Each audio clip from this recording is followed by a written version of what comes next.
Hello students, myself Mazmeena Begum.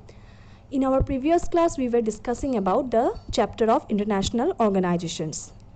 And the topic that we are going to discuss today is about the organs of UNO, that is organs of United Nations organizations. So there are 6 principal organs of UNO. These are UN General Assembly, UN Security Council, Economic and Social Council, Trusteeship Council, International Court of Justice, and Secretariat. So these are the 6 principal organs of UNO.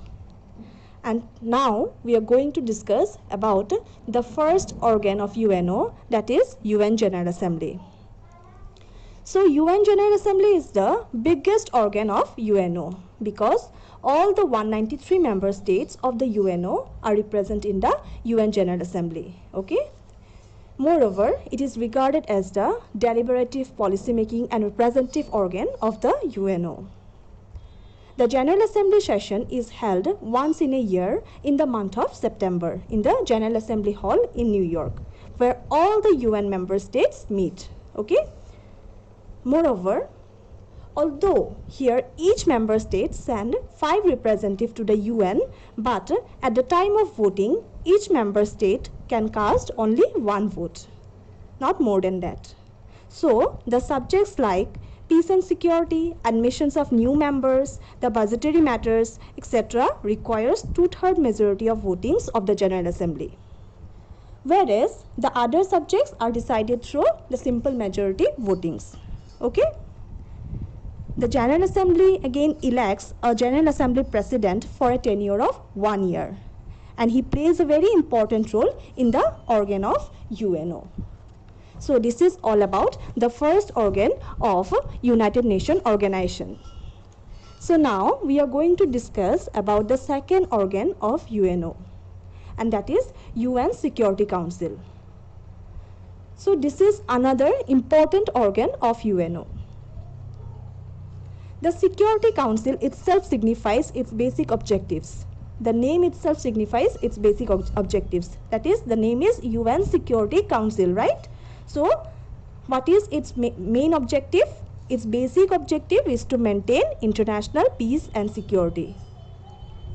Earlier, during the time of its birth of UNO, there were altogether 11 member states. That is 5 permanent member states and 6 temporary member states. But in the year 1963, the number of member states increased. Mainly the number of temporary member states increased from 6 to 10 by amending the UN Charter. Okay? So, at present there are total 15 member states of the UN Security Council. That is 5 permanent member states and 10 non-permanent member states. The 5 permanent member states of the UN Security Council are China, USA, Great Britain, France and Russia. So these are the 5 permanent member states of UN Security Council. So what are these? These are USA, Great Britain, France, China and Russia. The temporary member states of the UN Security Council are elected by the UN General Assembly. Okay? So each of the 5 permanent member states of the UN Security Councils have the right to use veto power. So now what is veto power? This is one of the special power that can be enjoyed by each and every permanent member state of the UN Security Council. Okay? So only the 5 permanent member state of the UN Security Council can enjoy this special power that is known as veto power. So now what do you mean by veto power? Yes?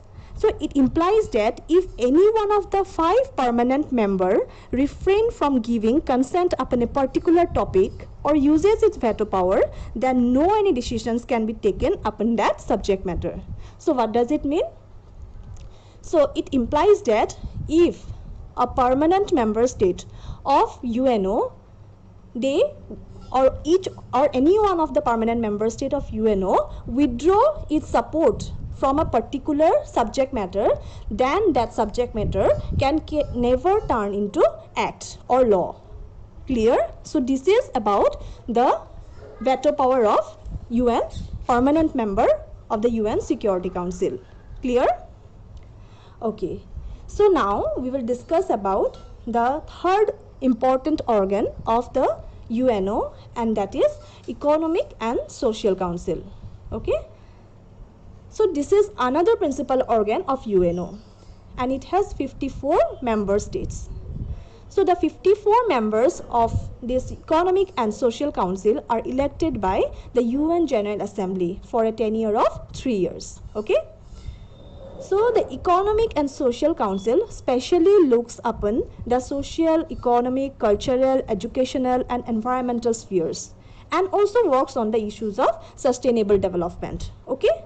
Moreover, these organs supervise the subsidiary and expert bodies and develops innovative thinking upon the subjects that are included within its scope. So this is about the Economic and Social Council. So till now we have come to know that different organs of UNO have different objectives and functions to perform. Yes, so that is why within the United Nations organizations, 6 principal organs are included. So till now we have discussed the 3 main principal organs of UNO. Later on we will also discuss about another 3 principal organs of UNO. These are Trusteeship Council, International Court of Justice and Secretariat. We will discuss about these 3 principal organs of UNO in our next class. Thank you.